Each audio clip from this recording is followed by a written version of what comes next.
YouTube? It's your boy John from Project Ellsworth, and I am back with you today to give you my review of the 1993 film Jason Goes to Hell, The Final Friday. Good evening, folks.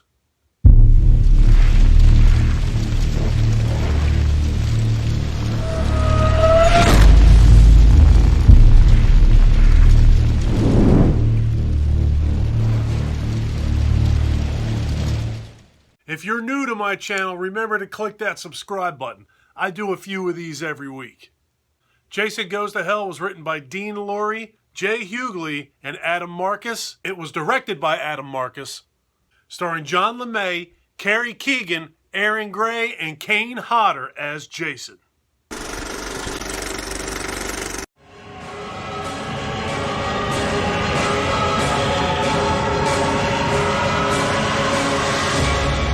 Jason Goes to Hell, The Final Friday.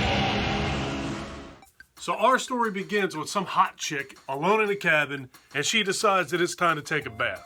So she strips down buck naked, and just when she's getting ready to get in that tub, the power goes out. So she grabs a towel, and out the door she goes. She's got to go see if she can figure out why the power went out. So once she gets outside of that door, who do you think's waiting for her? You guessed it. Of course it's Jason. So she avoids Jason by very gracefully falling over a second floor railing, down into the living room through a coffee table. Then she effortlessly just jumps up and runs out the front door. Jason runs out the front door after her, and he is then ambushed by a SWAT team. He gets shot about 1,000 times, and then he gets blown up. His head gets blown off, his body is completely obliterated, and his heart is laying on the ground, slowly beating until it stops. I think all of our hearts beat until they stop. Schmuck. Already pretty silly, this is where this movie should have ended, and Friday the 13th Jason Goes to Hell should have become the shortest slasher movie in cinema history. But no! But it just couldn't end there. Would have done us all a favor. So now the pile of remains that used to be Jason is shipped to the morgue to be examined by the coroner. And once they arrive there, Jason's heart starts to beat again. The coroner becomes hypnotized by this heart. And this is where it gets weird. And well, he eats it. So now Jason's spirit enters this guy, and now this middle-aged black coroner is Jason. This is so stupid.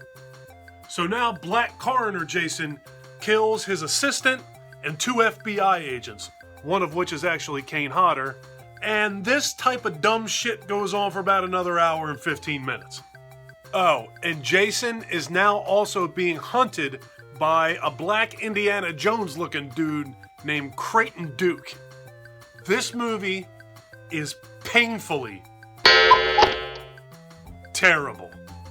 Jason Goes to Hell, honestly, is every bit as hard for me to watch as any garbage, low-budget, B-rate movie that has ever been made in the history of movies.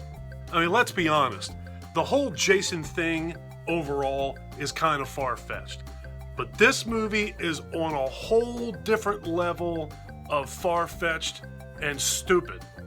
Throughout the years, I've heard the Friday the 13th A New Beginning movie get so much shade thrown at it and so much heat, and that movie sucks, and that movie, it's not even Jason.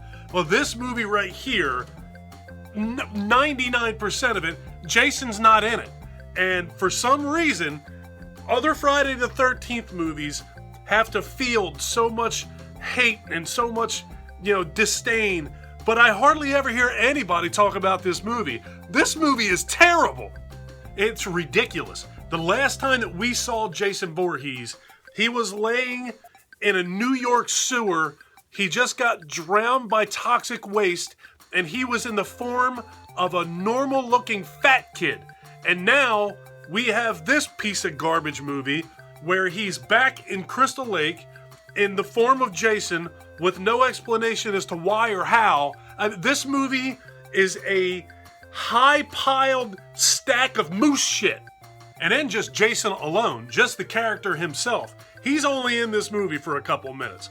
But while he is in this movie, he now looks like he's completely waterlogged and swollen. His head, the color of his skin, he almost looks orange. And I know that they're trying to make the mask like his skin grew around his mask. Like the mask has become part of him, so his skin formed around it. Well, A, why is his skin growing, period, let alone around the mask? And B, it doesn't look like that at all. It looks more like his mask shrunk. This is the worst looking Jason in the history of every Friday the 13th movie ever. He looked better in the movie that he wasn't in than he does in this movie. The look of Jason is just terrible in this. I don't like it. Can you tell? Probably. I mean, I guess Kane Hodder was okay in this movie, but he's barely in the movie. When he appears as himself, as the FBI agent, that was cool. That was a really cool idea. But you barely see Jason at the beginning of the movie. You barely see Jason at the end of this movie. And all of that together is just it's just another example of just a bad idea. Kane Hodder is credited as being Jason in 4 Friday the 13th movies. But I don't know how you could call him Jason in this Friday. Well, I guess literally he was Jason in 4 Friday. I can't even talk. Friday the 13th movies. But this movie, it's hardly even an appearance. Why was this movie made? So Friday the 13th, Jason Goes to Hell. Go outside and plant some flowers. Pull some weeds, rake some leaves. Go to the dentist. Go to the proctologist. All of those things would be much better time spent than the hour and a half that you will waste of your life watching this movie. Holy shit. Have you seen this flick? Where does Jason Goes to Hell fall in your rankings of the Friday the 13th franchise? Leave me some comments down below and let's talk about it. If you like this video, please give me a thumbs up. If you really like this video and you have been enjoying my content up to this point, please do me a huge personal favor. Click that subscribe button and ring that notification bell. Take care of yourself, take care of each other, have a kick-ass day, and thank you for watching.